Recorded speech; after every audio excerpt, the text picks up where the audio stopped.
Did you know it wasn't until 1990 that the Americans with Disability Act required ramps for people to access buildings? Access buildings. 1990. These laws that were passed in 1990 continue to be updated and practiced to today.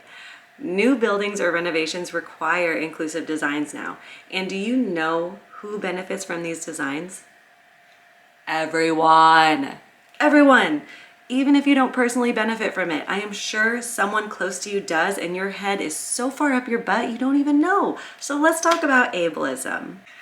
Hi, I'm Kayla. I'm your personal inclusion specialist, and I'm going to help you include everyone in your classroom.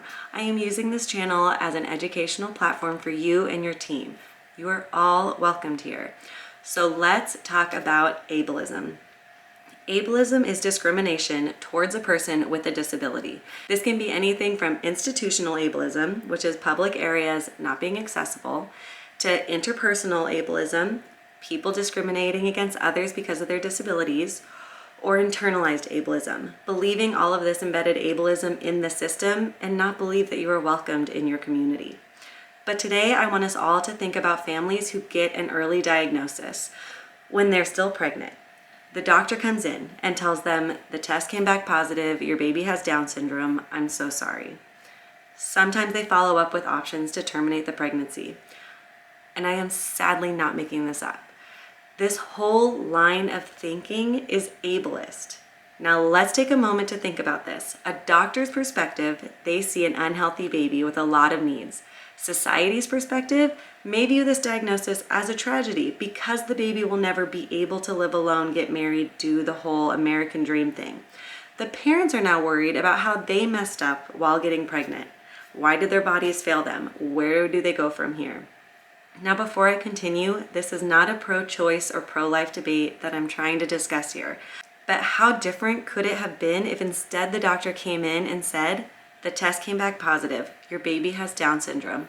Let's talk about it. First, here is an organization that connects families together who have children with Down syndrome.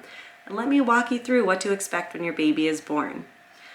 What I'm trying to say is that if we as a society collectively agreed to not say sorry to someone who gets a diagnosis of a disability and instead said, how can I help? What do you need from me? How are you feeling? What would be so much better? What if we found ways to support each other, accommodate each other, and build our community up instead of say, well, some things just aren't meant for you. So stupid. I'm so over that sentence. How can you make a difference? So let's talk about how you can make a difference. First, start talking to people. Talk to your friends, your family, your coworkers about inclusion. Call out ableism around you, like if someone says the R word. Seriously, the word's done, okay? Just because someone has a disability doesn't mean they can't find happiness in life. Inclusion starts with you, and I just want to help.